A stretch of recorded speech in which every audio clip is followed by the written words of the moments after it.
నగరంలోని public library దగ్గర AP CM Chandrababu, మంత్రి నారా లోకేష్ ఫ్లెక్సీలకు ఏపీ నిరుద్యోగ జేఏసీ ఆధ్వర్యంలో టీఎస్సీ అభ్యర్థులు, నిరుద్యోగులు పాలాభిషేకం చేశారు. కూటమి ప్రభుత్వం అధికారంలోకి వచ్చిన వెంటనే మెగా డీఎస్సీ నిర్వహించి 16,347 మెరిట్ లిస్ట్ ప్రకటించడంపై నిరుద్యోగులు హర్షం వ్యక్తం చేస్తున్నారు. ఎన్నికల్లో ఇచ్చిన హామీని కూటమి ప్రభుత్వం నిలబెట్టుకుందని కూటమి ప్రభుత్వానికి కృతజ్ఞతలు తెలిపారు. దీనిపై మరింత సమాచారాన్ని మా ప్రతినిధి రామకృష్ణ అందిస్తారు. ఎన్నికల ముందు నిరుద్యోగులకి ఇచ్చిన హామీని కూటమి నేతలు నిలబెట్టుకున్నారు. కూటమి ప్రభుత్వం అధికారులకు వచ్చిన తర్వాత డిఎస్సి నోటిఫికేషన్ ఇచ్చారు. అలాగే ఎగ్జామ్ కూడా నిర్వహించారు. అయితే తాజాగా కూడా మెరిట్ లిస్ట్ కూడా ప్రకటించడం పట్ల విశాఖపట్నంలో ఉన్న డిఎస్సి అభ్యర్థులు ఎవరైతే ఉన్నారో ఎగ్జామ్ రాశారో వాళ్ళందరూ హర్షం వ్యక్తం చేస్తున్నారు. ముఖ్యమంత్రి చంద్రబాబు నాయుడు అలాగే మంత్రి నారా లోకేష్ కూడా పాలాభిషేకం చేస్తున్నారు. ఇదే అంశంపై మనతో మాట్లాడడానికి ఏపీ నిరుద్యోగ జేఏసీ రాష్ట్ర అధ్యక్షుడు సమయం హేమంత్ కుమార్ ఉన్నారు. మనతో సమాచారం తెలుసుకుంది. సార్, ఈ రోజు యొక్క క్షీరాభిషేకం చేస్తున్నారు ప్రధానంగా ఎందుకు? కూటమి ప్రభుత్వం అధికారంలోకి రాగానే 20 లక్షల ఉద్యోగాలు నింపుతామన్నటువంటి హామీని మరి నిరుద్యోగులకు ఇచ్చిన సందర్భంగా రాష్ట్ర వ్యాప్తంగా నిరుద్యోగులందరూ కూడా మరి గత ప్రభుత్వంలో వైసీపీ ఇస్రాయల్ చేసినటువంటి మోసాన్ని గుర్తుపెట్టుకొని కూటమిని అధికారంలో తెచ్చేందుకు లక్షలాది ఓట్లు మరి ఈ యొక్క కూటమి ప్రభుత్వానికి మరి కూటమి నాయకులకు వేసి అధికారంలోకి తీసుకుని వచ్చాం.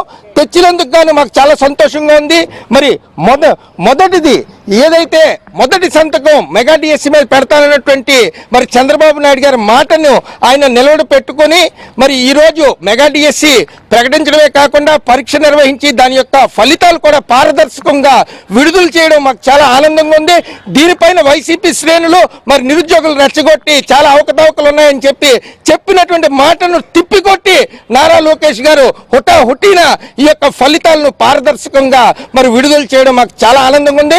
అదేవిధంగా police constable, SI group 1, group 2, group 3, group 4 కూడా త్వరితగతిన జాబ్ క్యాలెండర్ తో పాటు విడుదల చేస్తారని చెప్పి గొప్ప నమ్మకంతో మేము ఈ రోజు ఎదురు చూస్తున్నాం. మరి సెప్టెంబర్ 1వ తారీఖున నైపుణ్య క్యాలెండర్ కూడా విడుదల చేయబోతున్నటువంటి నారా లోకేష్ గారి యొక్క పనితీరును బేషన్ చెప్తున్నాం. డిఎస్సి ఫలితాలు విడుదల చేసినందుకు పాలాభిషేకాలు నిర్వహిస్తూ ఏపీ నిరుద్యోగ జేఏసీ రాష్ట్ర అధ్యక్షుడు సమయం హేమంత్ కుమార్. అలాగే మనతో మాట్లాడిన చాలా మంది స్టూడెంట్స్ కూడా ఉన్నారు. వారి అభిప్రాయం తెలుసుకుంది. మీకు ఎలా అనిపిస్తుంది? కూటమి ప్రభుత్వం వచ్చిన తర్వాత డిఎస్సి నోటిఫికేషన్ ఇచ్చారు, ఎగ్జామ్ కూడా నిర్వహించారు, ఇప్పుడు మెరిట్ లిస్ట్ కూడా ప్రకటించారు. చాలా హ్యాపీగా ఉంది సార్. కానీ ఇంకా నోటిఫికేషన్స్ తీయాలి. ఏ నోటిఫికేషన్స్ కావాలి? గ్రూప్ 2 కావాలి, ఇంకా గ్రూప్ 1 కూడా కావాలి. అలాగే అన్ని నోటిఫికేషన్స్ కావాలి. చాలా హ్యాపీగా ఉంది సార్. చాలా మందికి నిరుద్యోగులకి మళ్ళీ స్కూల్ అసిస్టెంట్గా, ఎడ్జిటీలుగా ప్రమోట్ అయ్యారు నార్మల్ స్కూల్స్లో. ఇప్పుడు ఏదైతే గత ప్రభుత్వం ఇచ్చినటువంటి 860 పోస్టులే గత ప్రభుత్వం విడుదల చేసింది. ఈ ప్రభుత్వం మనను మెగా డిఎస్సిలో 2260 పోస్టులు కూడా స్పెషల్ డిఎస్ అని ఇచ్చింది. కానీ ఎందుకో మధ్యలో ఆగడం జరిగింది. అది కూడా ఏదైతే 1:10 రేషియోలో ప్రాథమిక స్థాయిలో, 1:15 రేషియోలో ప్రాథమిక స్థాయిలో వికలాంగ విద్యార్థులకు బోధించాలనే ఉద్దేశంతో స్పెషల్ టీచర్ని రిక్రూట్ చేయడానికి ప్రభుత్వం నోటిఫికేషన్ ఇచ్చి మళ్ళీ మధ్యాంతరంలో ఆగిపోయింది. అది కూడా ఈ సంవత్సరం ఈ నెల చివరిలో ఆ నోటిఫికేషన్ ఇస్తూ ఏదైతే నిరుద్యోగులుగా ఉన్నటువంటి స్పెషల్ ఎడ్యుకేటర్స్ స్కూల్ అసిస్టెంట్గా, ఎడ్జిటీలుగా ప్రమోట్ చేస్తారని ప్రభుత్వాన్ని మరొకసారి వినియోగించుకుంటాం. ఎందుకంటే ప్రభుత్వం ఇప్పుడు రాజకీయాలు కాదండి, మాకు నోటిఫికేషన్లు కావాలి. ఫస్ట్ ఆఫ్ ఆల్ గత ప్రభుత్వం ఓడిపోవడానికి రీజన్ ఏంటంటే కేవలం నిరుద్యోగులనండి. ఏమి కాదు, ఇవి కావాలి. ప్రభుత్వం జాబ్ క్యాలెండర్ ఇస్తా ఉన్నది ప్రతి ఏడా తెలుసు కదా. అవునండి, జాబ్ అదే అందుకంటున్నా. నిరుద్యోగులు కేవలం నిరుద్యోగుల వల్ల గత ప్రభుత్వం పోయిందండి. సంక్షేమ పథకాలు అమలు చేసుకుంటూ పోతే డెవలప్మెంట్ ఏమి ఉండదండి. డెవలప్మెంట్ సంక్షేమ పథకాలు అమలు చేస్తూ కొద్దిగా గొప్ప చేసుకుంటూ నిరుద్యోగుల వైపు ఒక కన్ను చూడాలండి. మేము ఈరోజు మాట్లాడతాం కానీ ఇది ఎక్కడి వరకు వెళ్తాం చూడరు కూడా ఎవరు. ఇది ఎక్కువ సర్క్యులేషన్ చేస్తూ ప్రతి ఒక్క అభ్యర్థి యొక్క ఆవేదన మనోభావాలు ఇది చేయాలని కోరుకుంటున్నాను.